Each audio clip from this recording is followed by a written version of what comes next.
No Saber Direito desta semana, a gente fala sobre contratos, teoria geral, contratos em espécie, divórcio, pensão, partilha de bens e muito mais. As aulas são com o professor Flávio Grutti.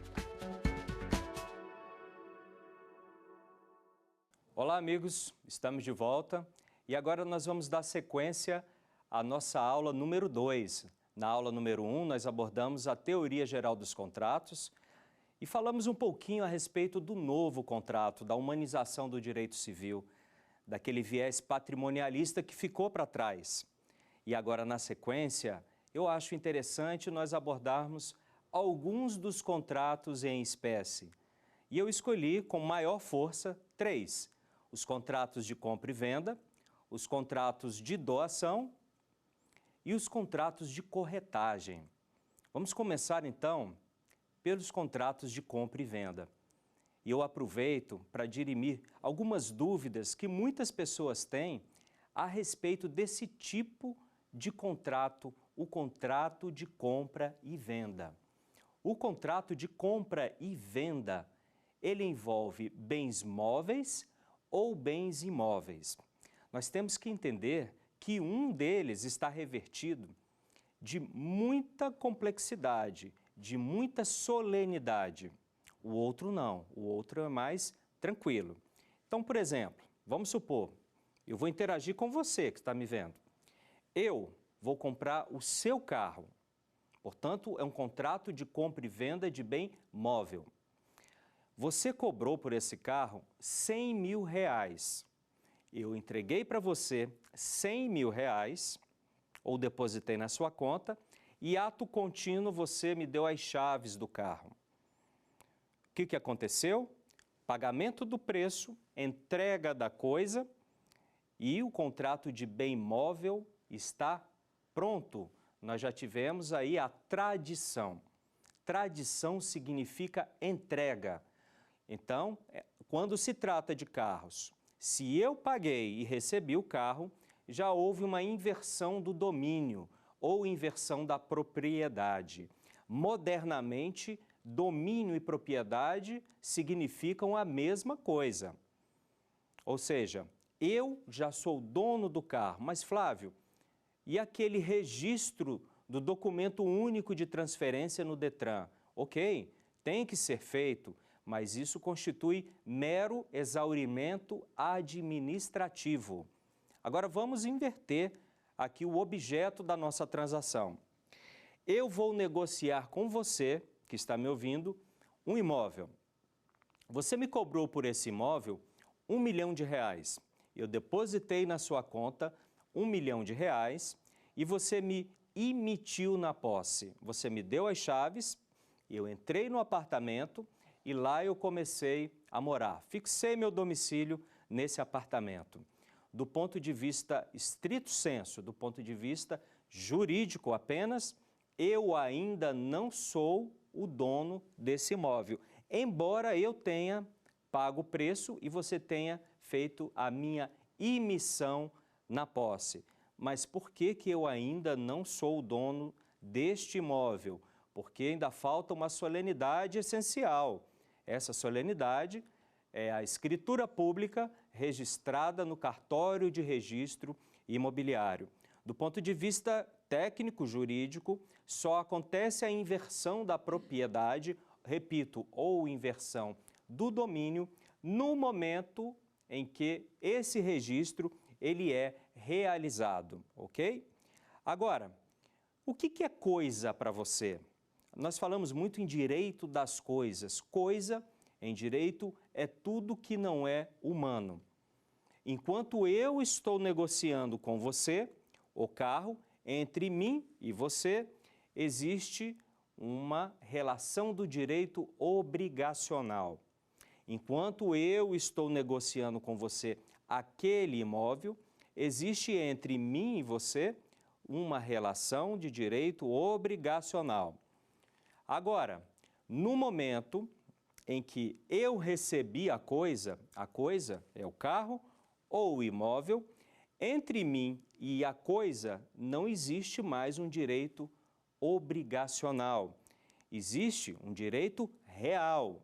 Significa o seguinte: A partir do momento em que eu peguei as chaves do carro, peguei as chaves do apartamento, todos os outros devem obedecer, respeitar a minha propriedade, de forma que se eu for molestado de alguma forma, eu terei o direito às ações respectivas.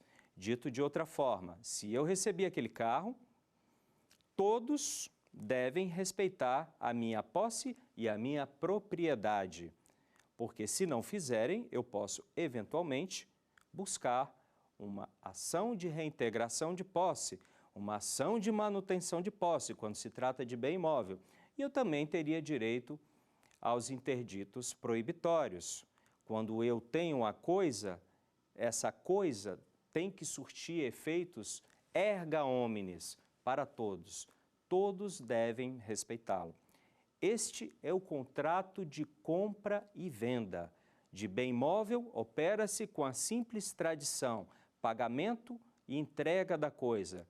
Agora, quando se trata de bem imóvel, a simples tradição não conclui o contrato, porque é necessária a escritura pública registrada no cartório de registro imobiliário.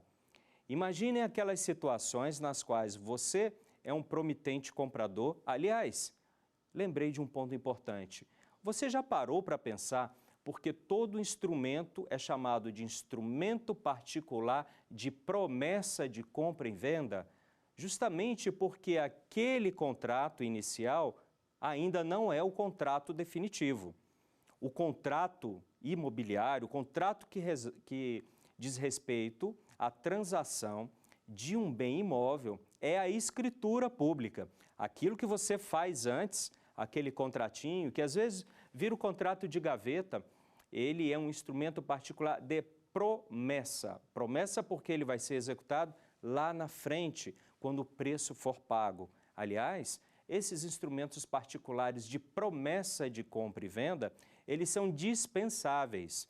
Nós, normalmente, o fazemos para garantir o negócio e para impormos eventuais penalidades na hipótese de inadimplemento, certo? Agora, aquela situação, imaginem, se você pagou o preço e o promitente vendedor nega-se a outorgar a escritura pública.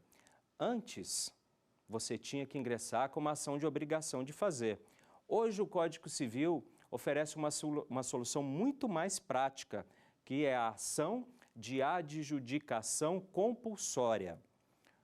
Dito de outra forma, aquele promitente vendedor que será réu nessa ação, que se nega injustificadamente a outorgar-lhe a escritura, ele terá um prazo fixado pelo juiz para que faça a escritura pública sob pena de pagamento de astrente. Astrente são multas pecuniárias diárias pelo inadimplemento. Se ultrapassado aquele tempo ele não fizer, normalmente são 30 dias, o juiz vai proferir uma sentença justamente para suprir a escritura pública. Assim, ao invés de você, promitente comprador, levar ao cartório a escritura pública, você vai levar uma sentença proferida pelo juízo que vai substituir a escritura pública. Simples assim, é só ficar atento. Bom, vamos seguir. E já que nós estamos falando de compra e venda, eu vou abordar alguns temas que são corriqueiros na minha vida profissional. São os temas que mais são aventados por pessoas que estão vivendo situações como tais. Vocês sabiam, por exemplo, que um contrato de compra e venda, entre ascendente e descendente, que eventualmente não tenha sido autorizado previamente, concomitante ou posteriormente pelos irmãos ou pelo cônjuge deste ascendente, é passível de anulação? Existe um prazo decadencial, meus amigos, de 2 anos para tanto. Vamos dar um exemplo para aclarar o entendimento. Nós temos uma família comum, um pai, uma mãe, 3 filhos. Um desses filhos tem maior dificuldade para se manter. Não conseguiu estudar, ou não quis estudar, ou não consegue emprego, ou não procura emprego, não importa. E nesse caso hipotético, os pais acabam por, de alguma forma, dar um tratamento privilegiado a esse. Já que os outros dois irmãos estão indo muito bem na vida pessoal e profissional, esses pais resolvem ajudar aquele filho que está em dificuldades financeiras e que sempre estará pelo visto, dada a sua inércia. Muito bem, numa situação como tal, este pai faz uma simulação de compra e venda com este filho que é o mais necessitado. O que acontece? Feita essa simulação de compra e venda com o filho necessitado, sem a anuência dos outros dois filhos, dos outros dois irmãos, ou sem a anuência do cônjuge, salvo no regime de separação, esta venda poderá ser anulada, desde que seja demonstrado prejuízo e que houve uma simulação. A mais comum é a seguinte: aquele filho não tem rendimento suficiente. Entretanto, ele alega que comprou um carro do pai cujo valor seja bem alto e ele, a toda evidência, não teria rendimento para tanto. Em casos como tais, essa transação ela pode ser anulada.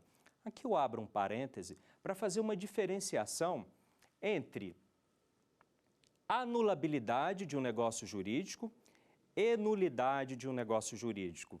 Muitas vezes, os juristas fazem confusão com esses termos técnicos e nós precisamos estar atentos para não incorrermos em falhas como tais. Então, vamos lá. Se eu tenho, por exemplo, um negócio jurídico viciado, quando eu digo negócio jurídico viciado, é porque ele tem algum defeito.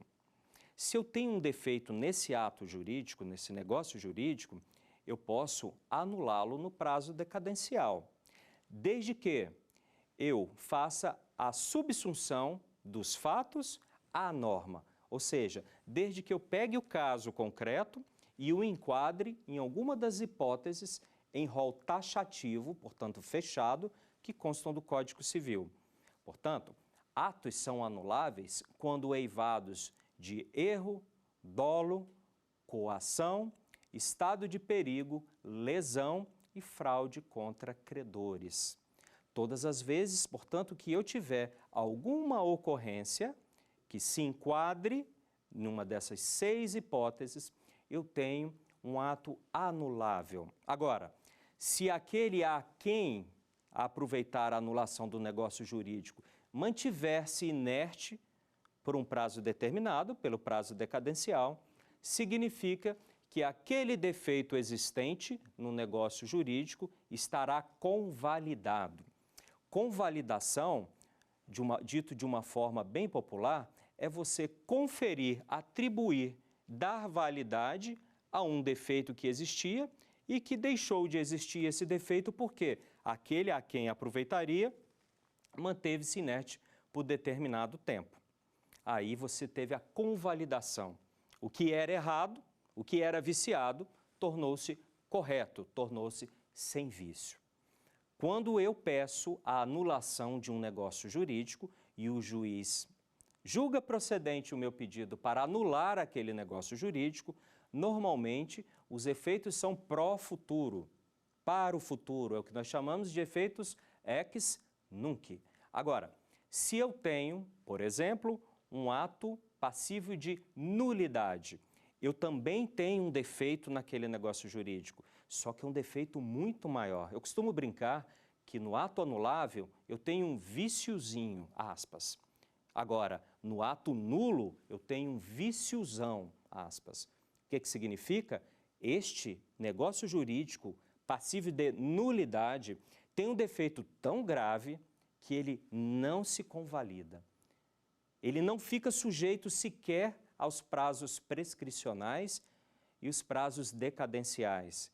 E quando eu consigo, perante o juízo, a nulidade de um negócio jurídico, normalmente os efeitos são ex tunc, não são pró futuro, retroagem para o passado, porque se o vício é tão grande assim, ele jamais poderia ter surtido algum efeito.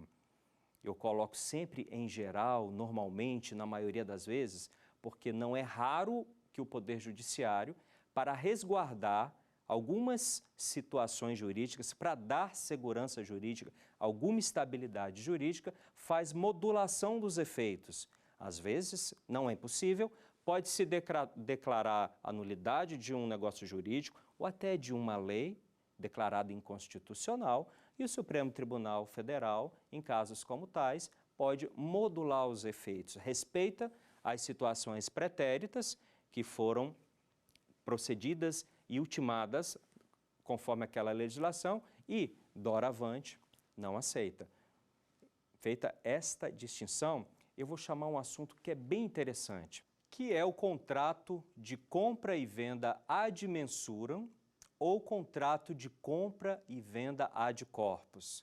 Isso é muito interessante, gente. Vejam a seguinte situação.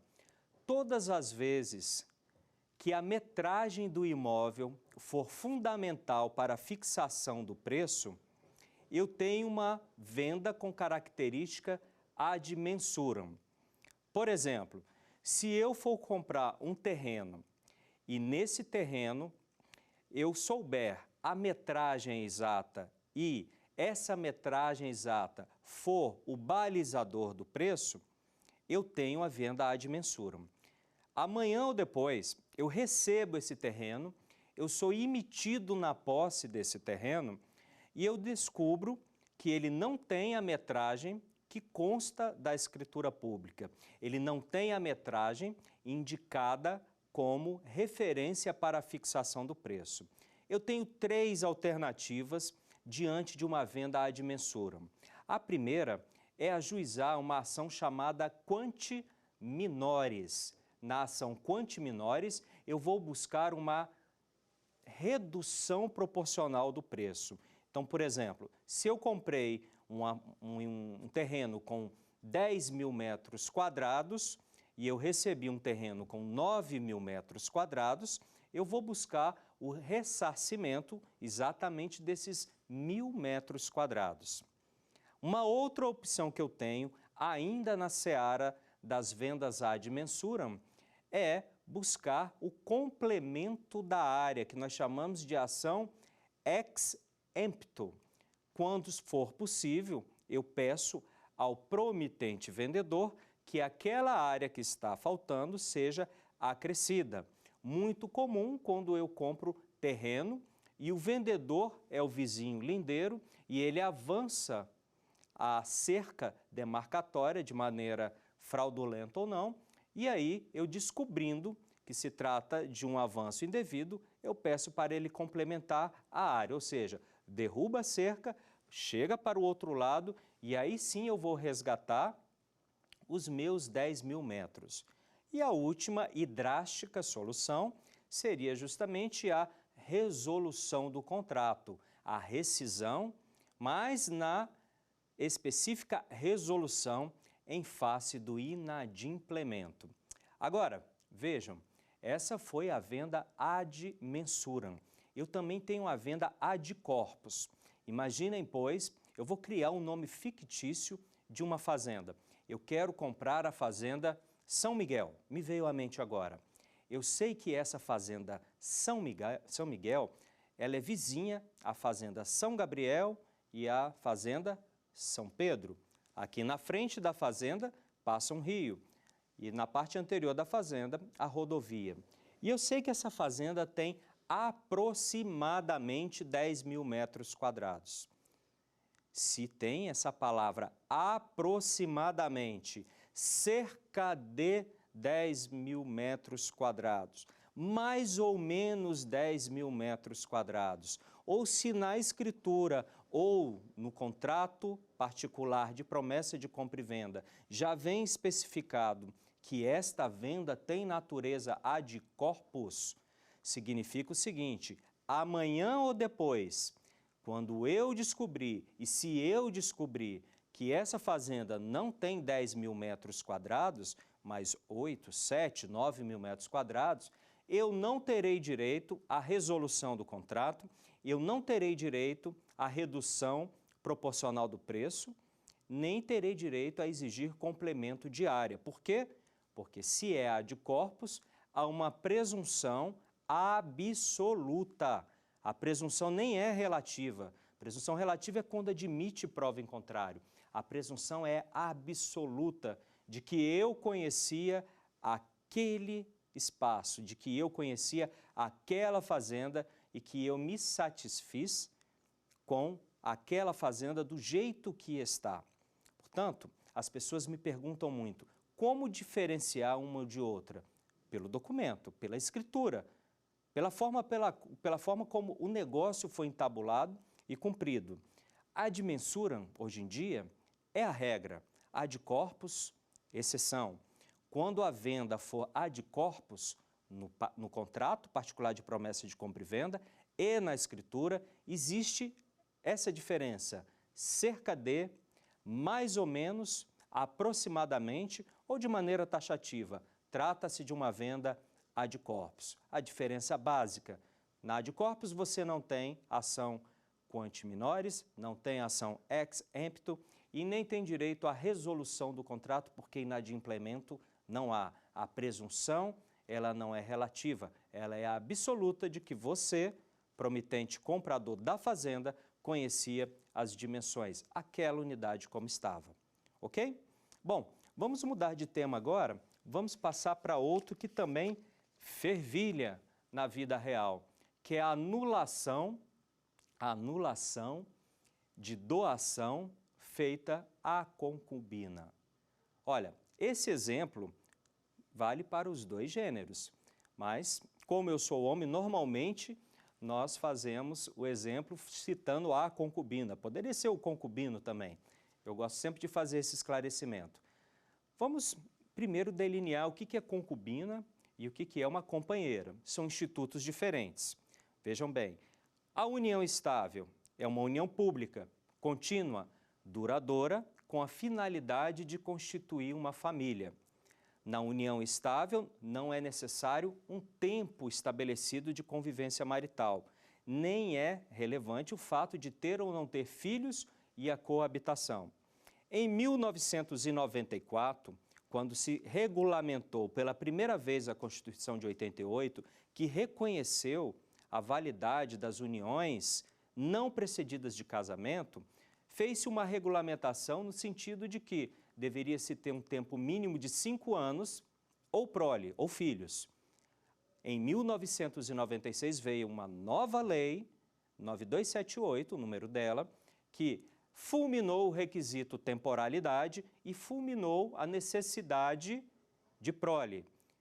De forma que os preceitos da 9278 de 96 encontram-se repetidos no Código Civil vigente. Uma união pública é aquela que não é feita às escondidas, ela não é clandestina. Uma união duradoura é aquela suficiente para se caracterizar uma família. Um ponto muito subjetivo, porque uma união estável hoje, ela pode ser configurada em 6 meses, 1 ano, 10 anos, depende. Tem que se analisar todos os requisitos no caso concreto. Bom, pública, duradoura e contínua. Às vezes o relacionamento tem pequenos hiatos, pequenos intervalos. Cada caso é um caso.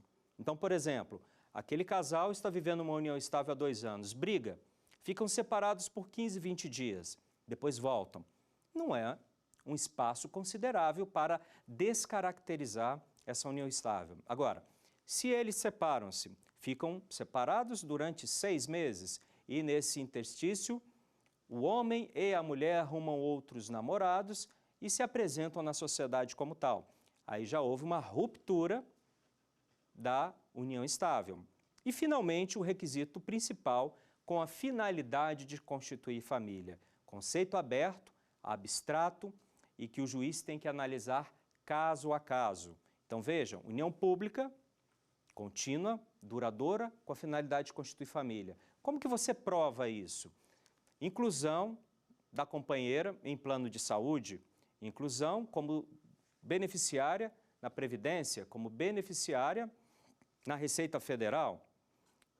Ou então, utilização conjunta de cartão de crédito, contas conjuntas bancárias. E, principalmente, como esse casal se apresenta na sociedade, como namorados ou como companheiros. Tudo isso é importante. Existem uma série de requisitos que podem, eventualmente, caracterizar ou descaracterizar uma união estável. E mais, isso também bem importante, um homem casado, ele pode constituir uma união estável? Pode. O homem casado, ele pode constituir uma união estável, desde que ele esteja separado de fato. Se um homem está casado e não separado de fato da sua esposa, ou seja, se ele mantém o casamento com a sua esposa e a convivência marital, e aí eu incluo a constituição da família, a convivência sob o mesmo teto, a prática habitual de relações sexuais, ele, ao arrumar uma outra mulher, essa outra mulher, ela vai ser amante, ela vai ser a concubina. Porque essa concubina, ela vai enfrentar os impedimentos desse homem. Ele está casado e não separado de fato, logo, ela é amante, ela é concubina. Agora, se esse homem for casado e separado de fato, essa outra mulher eventualmente pode ser considerada companheira se, somente se, preencher os requisitos da lei. União pública, contínua e duradoura com a finalidade de constituir uma família. Vamos pegar como exemplo, porque estamos abordando a anulação de doações feitas à concubina. Nosso personagem, João e Maria, novamente. João e Maria estão numa relação muito desgastada, vivem um casamento desgastado, mas ainda estão juntos, ainda têm uma convivência marital.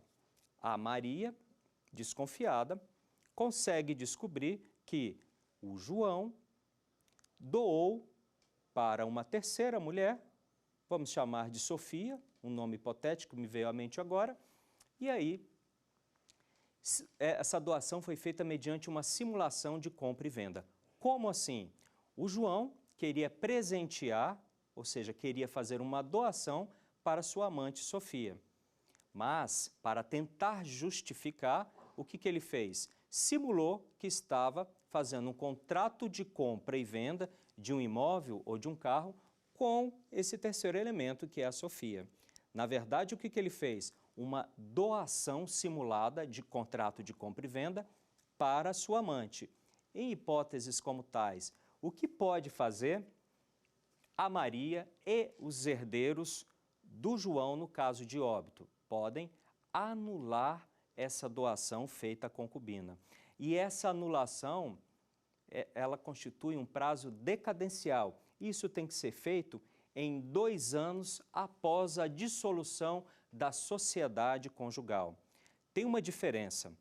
Dissolver sociedade conjugal não é a mesma coisa que dissolver vínculo conjugal. Quando você passa por uma separação judicial ou uma separação de fato, você dissolveu a sociedade, mas você ainda tem impedimentos. Você não pode casar. Você só pode casar-se novamente quando você divorciar-se. E quando você faz o divórcio, você rompe o vínculo conjugal, razão pela qual você fica livre para convolar outras núpcias. No caso que nós estamos analisando, de doação do marido à concubina, existe o prazo decadencial de 2 anos, contados a partir do rompimento da sociedade, por meio da separação judicial ou por meio da separação de fato. E quem é que pode pleitear essa anulação? Tanto a traída quanto os herdeiros necessários do doador que faleceu. Certo? Bem interessante isso também. Agora, falamos aqui da doação à concubina, vamos passar agora para um caso bem interessante, que é a questão da doação pura e por encargo. Doação pura ou por encargo.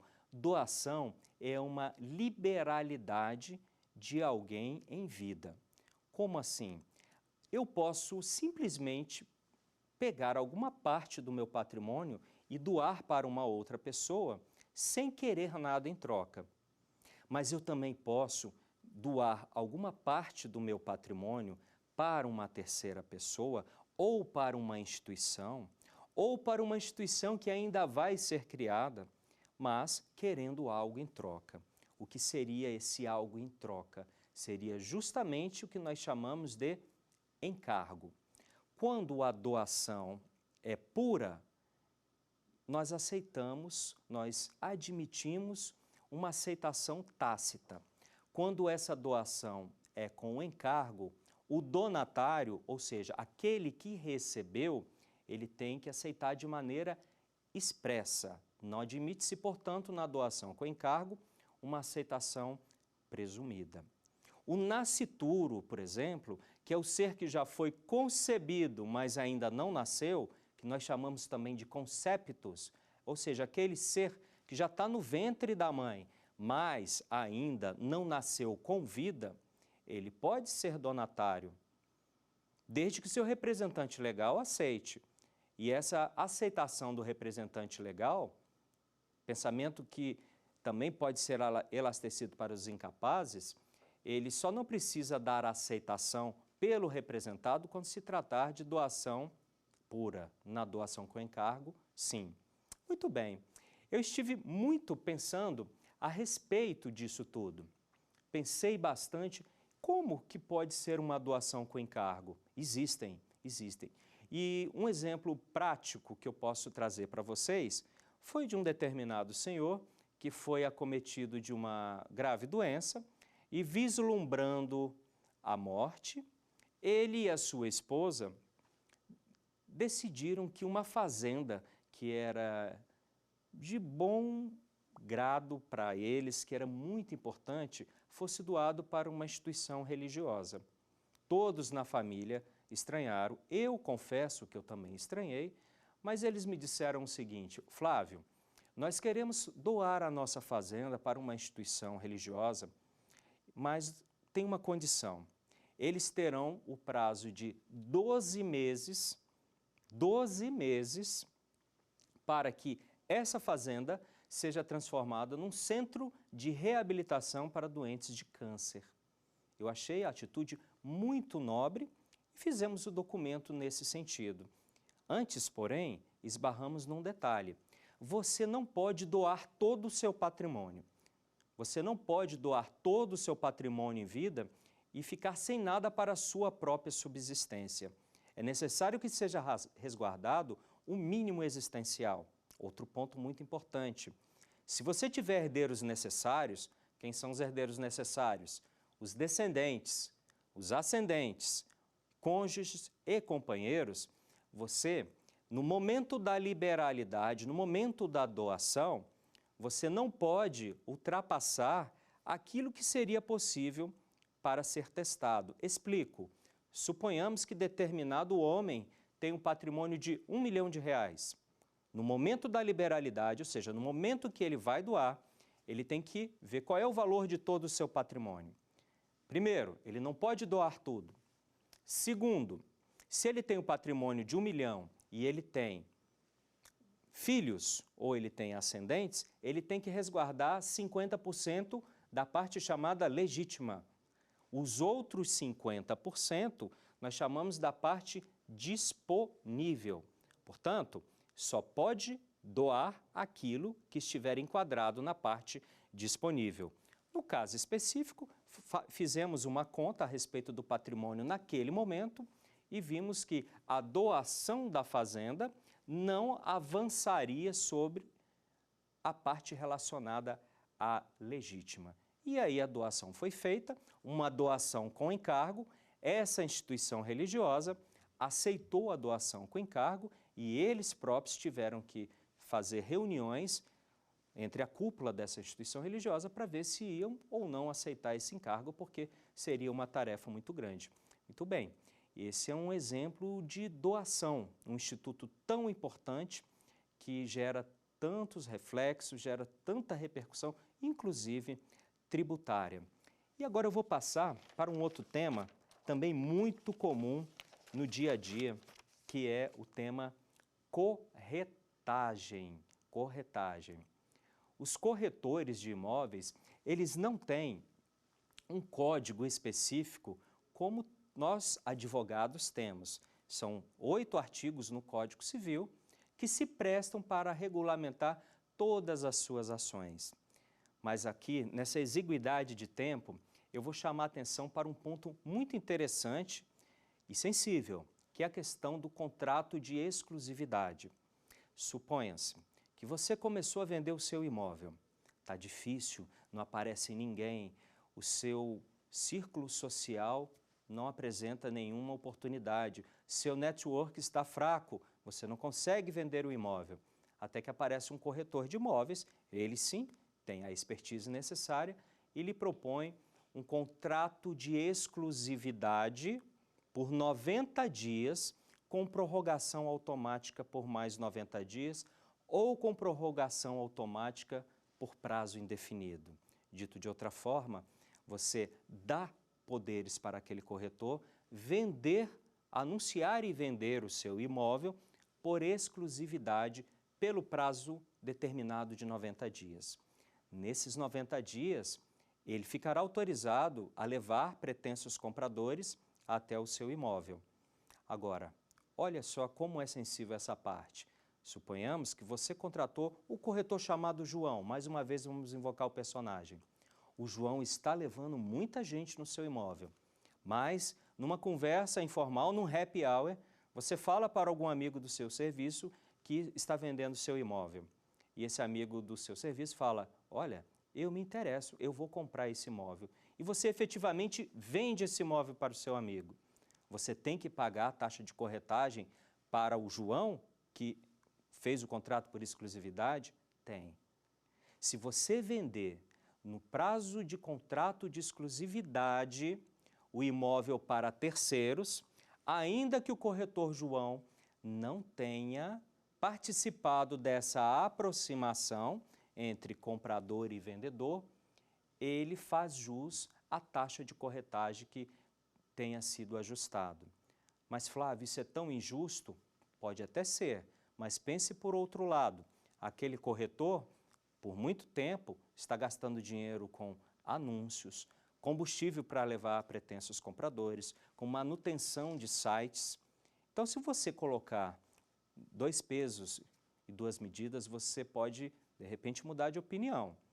Agora, saiba, você só não vai pagar somente se você demonstrar a inércia desse corretor de imóveis. Ou seja, se você assinou o contrato de exclusividade com ele e ele não levou ninguém, se ele não anunciou o seu imóvel, se ele não envidou esforços para comercializá-lo, aí você afasta essa obrigatoriedade de pagar. É importante ressaltar, meus amigos, que a função do corretor de imóveis constitui uma obrigação de resultado, não uma obrigação de meio. Por exemplo, eu sou professor e advogado. A minha obrigação enquanto advogado é de meio, porque eu vou empregar todos os meus conhecimentos técnicos e jurídicos para convencer ao juiz a julgar procedente um pedido que eu eventualmente tenha feito em favor do meu cliente. Um cirurgião, aquele cirurgião de pronto-socorro, ele tem uma obrigação de meio. Ele vai empregar todos os conhecimentos como médico para salvar a vida daquele cidadão. Entretanto, pode ser que não consiga.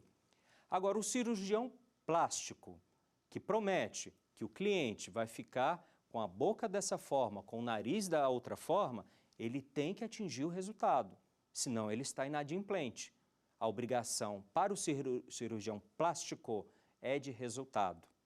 E para o corretor de imóveis? Para o corretor de imóveis, a obrigação é de resultado. Qual é o objetivo do corretor? Aproximar o comprador do vendedor.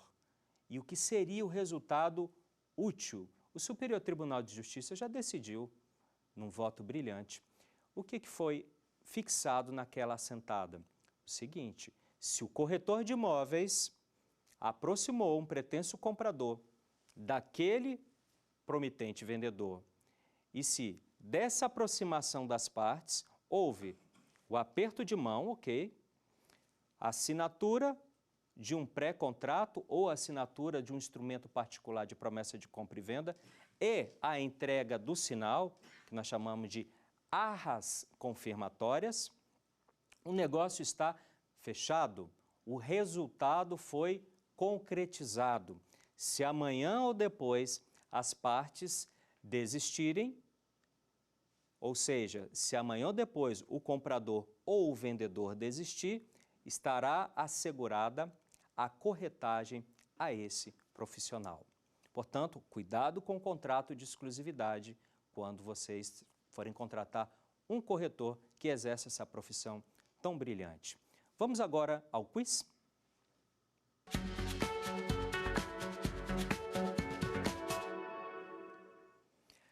A respeito dos contratos de compra e venda de bens móveis e imóveis, assinale a alternativa correta. Em transações envolvendo automóveis, somente com o registro do DUT no órgão de trânsito ocorre a inversão do domínio. Se o promitente vendedor de um imóvel se negar a outorgar a escritura, somente restará ao promitente comprador rescindir o contrato e pedir perdas e danos. Na compra e venda de imóveis, a inversão de propriedade acontece somente com o registro da escritura pública no cartório de registro de imóveis. Na venda ad corpus, o comprador poderá reclamar o abatimento do preço se a coisa entregue contiver medidas inferiores ao que ele imaginava. E aí? Nós falamos disso. Qual seria a resposta correta? Pensa um pouquinho. Resposta correta, C.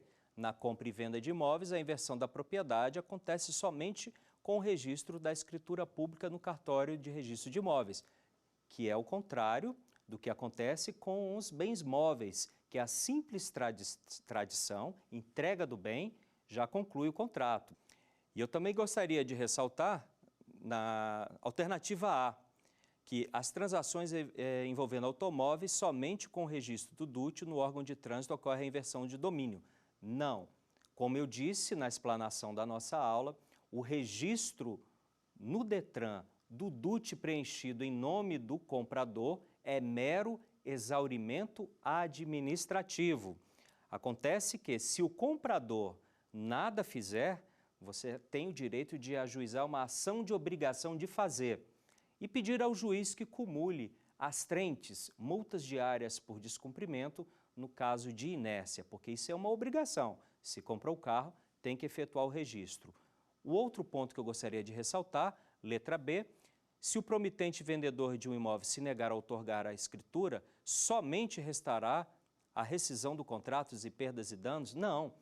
Nós temos a ação de adjudicação compulsória. A resolução do contrato não é o único caminho. E por último, na venda ad corpus, o comprador poderá reclamar o abatimento do preço se a coisa contiver medidas inferiores? Não. Somente na venda ad mensuram. Na venda ad corpus não há essa possibilidade. Vamos agora à segunda pergunta do quiz.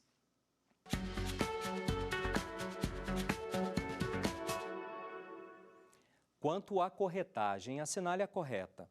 O promitente comprador sempre poderá requerer ao promitente vendedor ou ao corretor a devolução da corretagem que foi paga. Se o dono concedeu ao corretor a exclusividade para a venda de um imóvel, ficará desobrigado do pagamento da corretagem se a coisa foi alienada a terceiro sem a participação do contratado, ainda que vigente o contrato de exclusividade.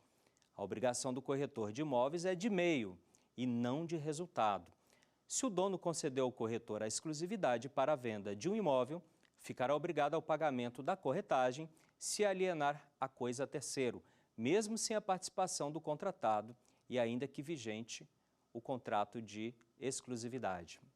E aí, qual é a resposta? Vamos lá? Exatamente. Se o dono concedeu ao corretor a exclusividade e esse imóvel for vendido na vigência do contrato de exclusividade, é obrigatório o pagamento da taxa de corretagem. Vou abrir até aqui um parêntese. Imagine a situação que esse contrato tenha vigorado por 90 dias. Nesses 90 dias, o corretor levou alguém até lá. E esse alguém não comprou naquele momento.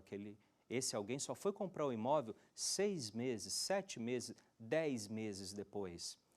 Essa aproximação feita pelo corretor há 7, 10 meses atrás é suficiente para que faça jus ao pagamento da corretagem. Por quê? Porque ele atingiu o resultado. Ainda que tardio, ele aproximou as partes. Ok? Vamos para a última pergunta do quiz.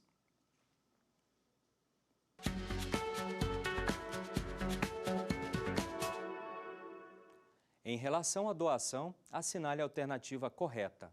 O doador pode estipular que o bem doado volte ao seu patrimônio se sobreviver ao donatário. A doação do cônjuge adúltero, a amante, pode ser anulada somente pelo outro cônjuge, até 2 anos após a dissolução da sociedade. A doação à entidade futura caducará se em 5 anos esta não tiver sido constituída regularmente. A doação é irrevogável, ainda que o donatário tenha atentado contra a vida do doador. Vamos lá? Qual é a resposta dessa última questão do quiz? O doador pode estipular que o bem doado volte ao seu patrimônio se sobreviver ao donatário. Simples assim, porque nessa hipótese, o que vai acontecer? A doação caducará. Bem, aqui nós concluímos a aula número 2, que foi uma sucessão da teoria geral dos contratos. Nesta, nós abordamos os contratos de compra e venda de bens móveis e de bens imóveis. E trouxemos exemplos. Nós vimos que nas transações envolvendo bens móveis, como por exemplo carros, não é preciso nenhuma formalidade adicional. Basta que exista a entrega do preço e a entrega da coisa. Lembrando que coisa em direito é tudo aquilo que não é humano. No momento em que eu paguei e recebi o carro, aconteceu a tradição. E a tradição é sinônimo de entrega. Aquela providência de assinar o documento único de transferência, reconhecer firma e registrar no órgão de trânsito é mero exaurimento administrativo. Mas a inversão do domínio, a inversão da propriedade já foi concluída. Por outro lado, quando se trata de compra e venda de bem imóvel, nós temos que cumprir algumas formalidades. A principal delas é a necessidade imperiosa e inafastável de se obter a escritura pública de compra e venda.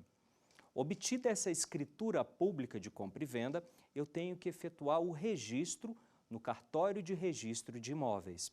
Somente aí, do ponto de vista estrito sensu, eu terei a inversão da propriedade ou a inversão de domínio. E nunca se esqueçam, inverter propriedade, inverter domínio é a mesma coisa. Ou seja, eu era dono, se eu vendi, eu passei a ser mais nada. Eu tinha posse direta, agora eu não tenho mais a posse direta. Nós abordamos também uma questão importante relacionada às vendas de imóveis ad corpus e ad mensuram. Ad mensuram são aquelas nas quais é possível aquilatar, especificar as medidas exatas do imóvel e essas medidas foram fundamentais para a fixação do preço. Logo, se eu receber a coisa com medidas inferiores, eu posso pleitear judicialmente a redução do preço por meio de uma ação chamada quanti minores, ou eu posso exigir o complemento da área por meio de uma ação chamada ex empto, ou posso simplesmente rescindir o contrato. Agora, se a venda é ad corpus, ou seja, a coisa certa, o corpo certo, aquelas medidas são apenas enunciativas. Eu parto do princípio que eu conhecia a propriedade, que eu conhecia a coisa. e essa presunção absoluta que não admite prova em contrário me desautoriza, enquanto comprador, a vindicar, no sentido de reclamar, a redução do preço, o complemento da área ou a resolução do contrato, porque neste ponto, inadimplemento não aconteceu. E ainda, nós abordamos a possibilidade de ser anulada uma doação feita pelo cônjuge adúltero à sua concubina. Quem tem a legitimidade para tal mister? A esposa ou os herdeiros, se o doador vier a falecer? Fizemos uma distinção entre a união estável e o concubinato. E eu ressalto, concubino não tem direito a nada. Concubino não tem direito a mear pensão, concubino não tem direito a ter partilha de algum bem por presunção de esforço comum. No máximo, o concubino ou a concubina tem direito a partilhar um bem adquirido em sociedade de fato, se comprovar o efetivo desembolso financeiro. Também vimos a possibilidade de que, ultrapassado o prazo decadencial, que essa doação ou que essa venda simulada se torne perene. Em relação à doação, fizemos uma distinção entre doação pura e simples e doação com encargo, inclusive com a possibilidade de que, se o encargo não for cumprido, nós podemos revogar essa doação. Ok? Muito obrigado e até a próxima.